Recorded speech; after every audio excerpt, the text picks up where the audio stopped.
cool. What you've done now, you've got someone interested with the curiosity and the hook.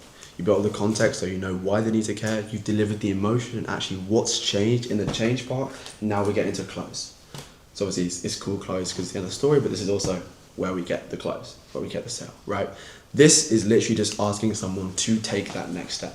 Remember the last part of the framework was just offer to walk with them. That's all we're doing here. Finally what we want to say is just like, cool, this is what changed, this is what I did. This is like, again, the last part of change bleeds into this. It's like, cool, what actually changed? What are the results from it? And this is where we just get into almost just the CTA. Maybe this is just 5 seconds long. Like, there can be some other things you want to bring in. Some of you can put like the takeaway or the final quote that you gave with this in this final section. But literally all this is going to be is just opening the loop of wanting to comment the word, of wanting to move to the next step with you. Whatever your call to action is for this video, again, it's a story selling, so we want to have people move to the next step. Whatever the call to action is for this video is where you deliver this right now. The best way I recommend doing this is comment the word CTAs. Most of the time you will see people doing this and you fucking hate it because they haven't followed the script and there's no emotional attachment to it. But once you follow this framework, you bring emotional attachment into the close and you ask someone to comment the word to get the how of the what that you were speaking about. It's the most important thing there. It's like we build up clarity in what we did and then we offer to sell them or give them the next step of the how. That could be a YouTube video, that could be a fucking webinar, that could be a cool book, whatever it is that you run. I'm not going to get into all that kind of funnel stuff now, but it is literally just offer someone into the next step. I'm going to break this into 2 sections because you have 2 ways of doing this.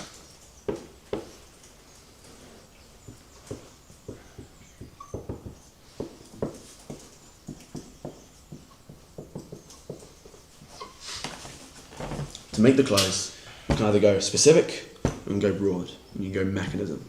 You're going to either hit it one way, which is like, cool, if we're speaking about the scripting framework, for example, if you comment the word, I will show you step by step exactly how I script my videos so you can do the same thing. It's exactly the problem that you were speaking about in this video.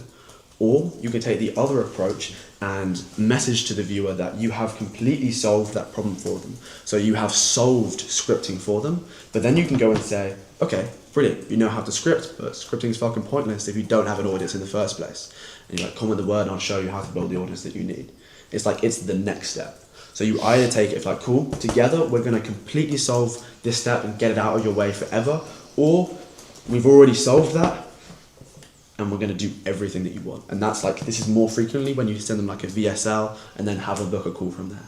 This works really fucking well. This works really, really fucking well. So it's literally opening the loop for the entire thing. So it's like, cool, if you're making a video about how to speak to girls, for example, this is how you speak to girls, this framework, etc., etc. Cool, now you can speak to girls, but if you can't speak to girls and you're not confident first, it's gonna mean nothing. If you wanna know how to get confident, comment the word and I'll send you this. It goes broad, it goes back to what your entire offer is in the first place. Yeah, if you're doing the mechanism one though, then in the change, do we want to talk about the how instead of the what? Because like, if we're going to say you already know how to do this, but we've only talked about the what, yeah, you don't actually know how to do it yet. You will never go into the how because there's not enough time. Okay. But you will just go maybe a little bit more into the steps. Yeah. But it's all going to be in there anyway. Cool. But it's like, cool. Maybe if I was making a video about this, I would just tell you what those 4 stages of the story selling process is. Like, oh, I'll meet them where they're at, etc. Yeah. And it feels like they know. Yeah. Cool. And that's it. That's the final part of the story selling framework. And that's basically, well, that is the entire script right there. Does anyone have any final questions on the close? Yes. So you said before that the context will show what life's like before the change is build the entire story around the change, yes, and then the close and show what life is like after the change. Mm-hmm. But then here the close is something different. So do we show life after the change, in the change, or before the CTA? It's like 3.5. It's the bleed. Okay. It's the nice subtle transition in between the two. Cool. This is super random, but I'm thinking of this as like the verbal side. In terms of a video, how would you then incorporate the visual aspect, like the B-rolls and stuff, to actually represent the story itself? That's the easy part. You just show what you say. Okay. Literally. Like, I don't know, do you have like an example of some of the words that you'd be using? If I'm showing speaking like 600 posts, I just go on my Instagram on my laptop, scroll down 600 posts, and just scroll it all up and film it and put it in the B-roll, basically. Yeah, that makes sense. How much of the... Sorry, go on. I'm just saying, what's your thought on vertical and horizontal post? Doesn't matter. Does it not? I like to use a combination of the two. One thing I tell my clients is just show people you in a different way.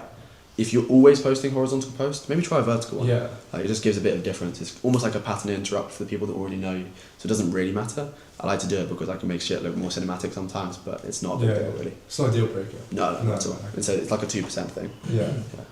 How much B-roll should we be doing? Because I'm assuming this will be like a talking head. It could be a voiceover, of Yeah. course, but if it's a talking head, how much B-roll should we be putting over? Okay.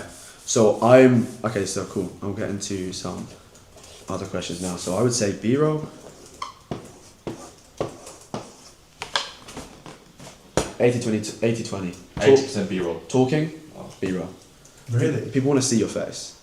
Like for these videos specifically, for other videos I'm not going to comment yet, but for these videos specifically where these are talking heads, you're going to be in front of the camera, you're going to be speaking to the camera, you put 20% B-roll because you can show what you're speaking about, but 80% see your face. I want to see your emotions. I want to see what you look like as you speak. I want to see your hand gestures. I want to see the little things in your face. Sorry, 20% of me talking. 20% B-roll. Oh, 20% B-roll, 80%.